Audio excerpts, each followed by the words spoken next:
આપણે ગયા વખતે જે વિડીયો જોયો તે વિડીયો હતો થાઇરોઇડનો, થાઇરોઇડના પ્રકાર કેટલા, થાઇરોઇડ કેવી રીતે થાય અને કેવી રીતના એનું સોલ્યુશન આવે. પણ આજે પણ એક ગંભીર સમસ્યા છે. મોટાભાગના લોકોને, પુરુષ કરતાં સ્ત્રીઓમાં 10 ગણું અત્યારે થાઇરોઇડનું પ્રમાણ વધી રહ્યું છે. સાથે સાથે ગમે તેટલું શરીરનું ધ્યાન રાખવા છતાંય, ઓછું જમતા હોય છતાંય ખૂબ સ્પીડમાં જે વજન વધી રહ્યો છે. મેડિકલ સાયન્સની અંદર એવું કહેવામાં આવે છે કે થાઇરોઇડવાળા વ્યક્તિનો ક્યારેય વજન ઘટે નહીં. પણ આજે આપણે એવો વિડીયો જોઈશું કે તમે ઘરે બેઠા પણ થોડુંક જીવનશૈલીમાં પરિવર્તન કરીને તમારું ખાતા પીતા વજન ઘટાડી શકો છો, થાઇરોઇડ સાથે વજન ઘટાડી શકો છો.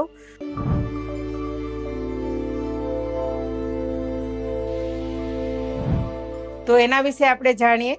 સૌથી પહેલા થાઇરોઇડ એક એવી ગ્રંથિ છે જે ગળામાં થાય છે અને ગળાના સામેના ભાગમાં સેજ ગાંઠ જેવું દેખાય છે. થાઇરોઇડ એક એવી મહત્વપૂર્ણ ગ્રંથિ છે જે આપણા શરીરની અંદર મહત્વના હોર્મોન્સ ઉત્પન્ન કરવામાં મદદ કરે છે.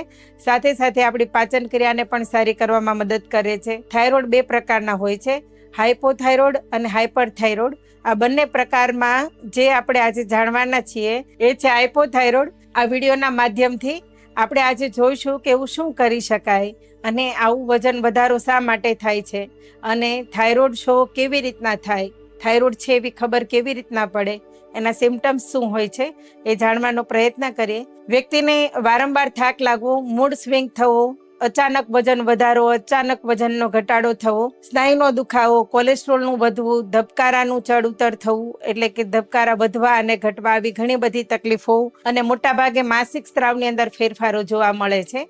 તો આવું જ્યારે થવા મળે ત્યારે ચોક્કસ આપણે ચેક કરાવવું જોઈએ કે આપણા બોડીની અંદર શું ફેરફારો થયા છે. આ બધું જ ફેરફાર થવાનું કારણ છે આપણી અંદર રહેલા હોર્મોન્સ, જે થાઇરોઇડના લીધે પણ હોઈ શકે છે. આવી રીતનું જ્યારે થાઇરોઇડ શો થાય છે અને ઘણી બધી વખત આપણને રસ્તો મળતો નથી કે એવું શું કરી શકાય કે જેના કારણે થાઇરોઇડને આપણે કંટ્રોલ કરી શકીએ અને આપણું વધતું જતું જે વજન છે એને પણ કંટ્રોલ કરી શકીએ.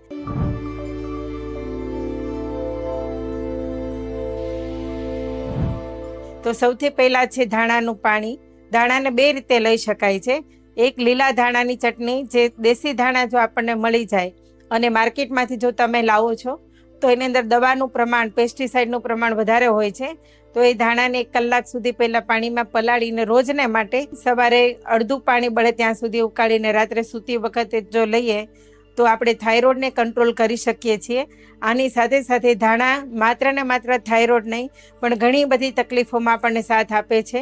લીલા ધાણા અને સૂકા ધાણા આપણા માટે વરદાન સમાન છે અને દરેક વ્યક્તિના રસોડામાં આ વસ્તુ ધાણા અને જીરું યોગ્ય પ્રમાણમાં, ભરપૂર પ્રમાણમાં આપણને મળી રહે છે, જે આપણા રસોડાની અંદર એક ઔષધિ તરીકે કામ કરે છે. તો ધાણાનું પાણી માત્ર ને માત્ર થાઇરોઇડમાં જ નહીં પણ પાચન ક્રિયા સારી કરે છે, જેના કારણે આપણી ડાયાબિટીસ પણ કંટ્રોલ થાય છે અને આપણા હૃદયના ફેટ ઓછા થાય છે, જેના કારણે આપણું કોલેસ્ટ્રોલ લેવલ પણ નીચે આવે છે.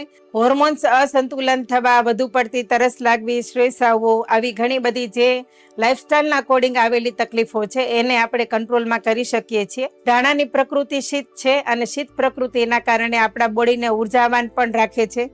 સાથે સાથે શરીરની અંદર તાજગી અનુભવાય છે, શરીર હળવું અનુભવાય છે અને ધાણા એક પ્રકારનું ફાઇબર પણ છે જે આપણા શરીરમાં આપણા આંતરડાને સાફ કરવાનું કામ કરે છે.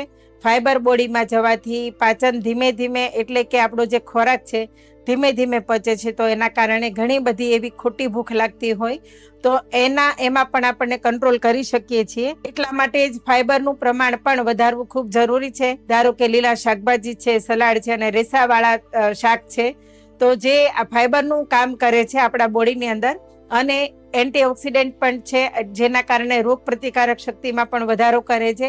સાથે સાથે ઘણા બધા એવા આપણી પાસે સલાડ છે, ધારો કે બીટ છે, ગાજર છે, એવા સલાડ છે એ માત્ર ને માત્ર ફાઇબરમાં વધારો નહીં પણ આપણા હિમોગ્લોબિનમાં પણ વધારો કરે છે.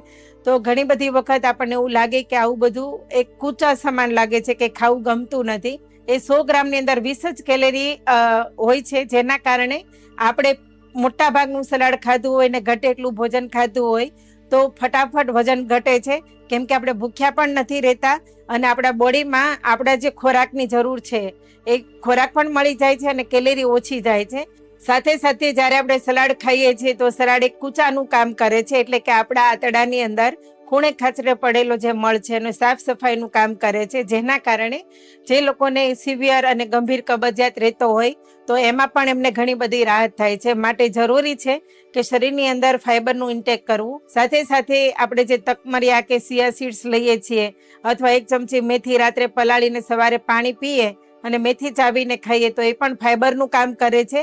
અને આ એવું લિક્વિડ ફાઈબર છે કે જે આપણા મળને સરકાવી અને મળને બહાર કાઢવાનું કામ કરે છે. તો બંને પ્રકારના ફાઈબર આપણા સ્વાસ્થ્ય માટે સારા છે. તો ફાઈબર અનેક રીતે લઈ શકાય છે અને ઘણા બધા ફાઈબર એવા છે જે આપણા આજુબાજુમાં જ અવેલેબલ છે, આપણા ઘરમાં અવેલેબલ છે. તો એનો ઉપયોગ કરવો જોઈએ. ખાસ કરીને ગૃહિણીઓ જે છે એમને આ વસ્તુની માહિતી હોય તો તમે તમારા પરિવારના જે લોકો છે એના ખોરાકની અંદર ન ખબર પડતા ફાઈબરનું ઇન્ટેક કરાવીને એ લોકોને કાયમને માટે આંતરડાની જે તકલીફો છે, કબજિયાત છે, એમાં એવી ગંભીર તકલીફોમાંથી તમે એને બહાર કાઢી શકો છો. અને ખાસ કરીને જે ઋતુમાં જે સિઝનેબલ આપણને સલાડ મળે એ જ આપણે ખાવું જોઈએ. મોંઘું સલાડ પણ ખાવાનું નથી, કેમ કે મોંઘું જ્યારે મળે છે ત્યારે સિઝનેબલ હોતું નથી, તો એ આપણા પ્રકૃતિના આધીન પણ હોતું નથી.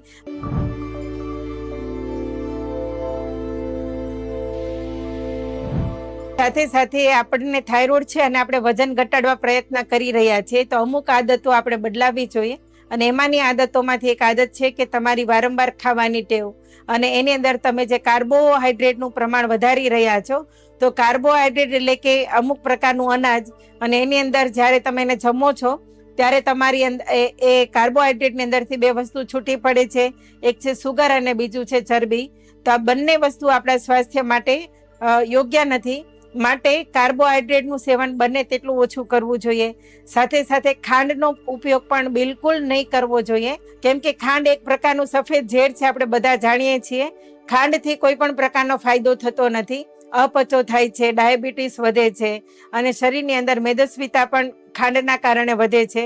જેટલું ગળ પણ વધારે લેશો એટલું તમારું વજન ઘટવામાં તમને તકલીફ થશે. માટે બંને તેટલું ગળ પણ ઓછું. અને જો તમે ગળ્યું કાંઈ લઈ રહ્યા છો તો કુદરતી જે નેચરમાંથી મળે છે એનો ઉપયોગ કરવો જોઈએ, પણ ખાંડ ક્યારેય પણ ઉપયોગ ન કરીએ, જેના કારણે તમે થાઇરોઇડની અંદર પણ તમારા વજનને કંટ્રોલ કરી શકો છો. સાથે સાથે ખાણીપીણીમાં ધ્યાન રાખવું જોઈએ. અત્યારે ક્રેઝ આવ્યો છે કે ઘરનું ભોજન થોડું અને બહારનું ભોજન વધારે જમી રહ્યા છીએ. બહારનું ભોજન ટેસ્ટી જરૂર હશે પણ હેલ્ધી નથી, આપણે બધા જાણીએ છીએ. તો આપણા સ્વાસ્થ્ય માટે જે બરાબર નથી એને આપણે ક્યારેય પણ ન ખાવું જોઈએ. 5 મિનિટના સ્વાદના કારણે જે આપણે આપણા પેટને બગાડીએ છીએ, આપણા સ્વાસ્થ્યને બગાડીએ છીએ, તો ખાસ કરીને બહારનું અને તીખું તળેલું ન ખાઈએ, સુપાચ્ય ભોજન લઈએ, એનું ખાસ કરીને ધ્યાન રાખવું જોઈએ. કારણ વગરનો આરામ પણ ન કરીએ. ઘણી બધી વખત આપણી અનએક્ટિવ લાઈફસ્ટાઈલના કારણે આપણે બીમારીના ભોગ બનતા હોઈએ છીએ.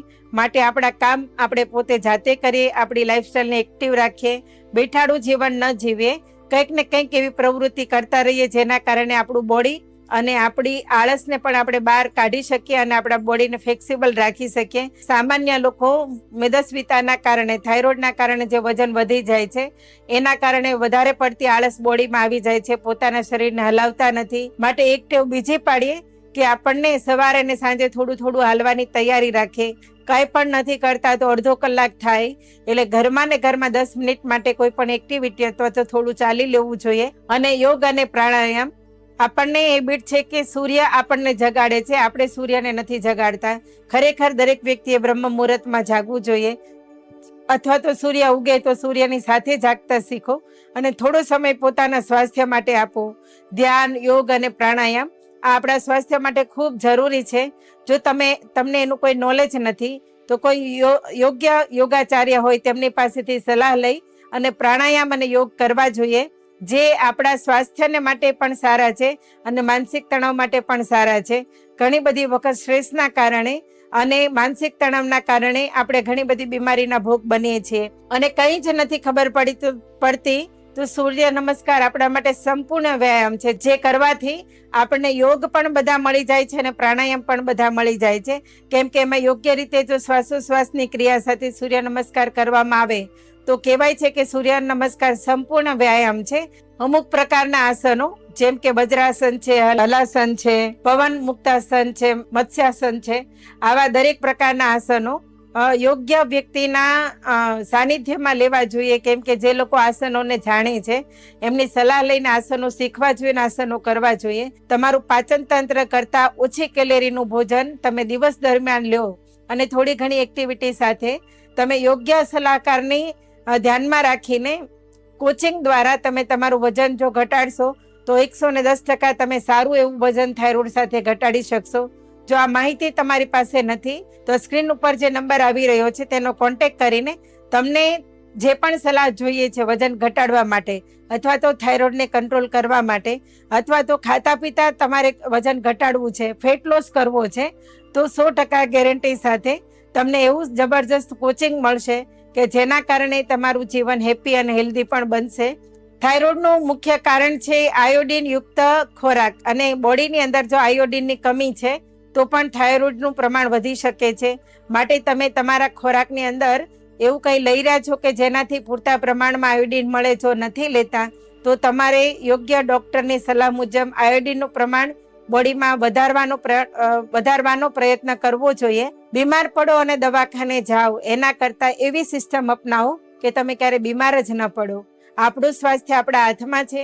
આપણે આપણી જીવનશૈલીને બદલીને, જીવન જીવવાની રીત અને પદ્ધતિને બદલીને થોડો જીવનમાં ફેરફાર કરીને આપણા સ્વાસ્થ્યને આપણું સારું કરી શકીએ છીએ. તો એના માટે જરૂરી છે કે યોગ્ય દિશા અને યોગ્ય રસ્તો મળે.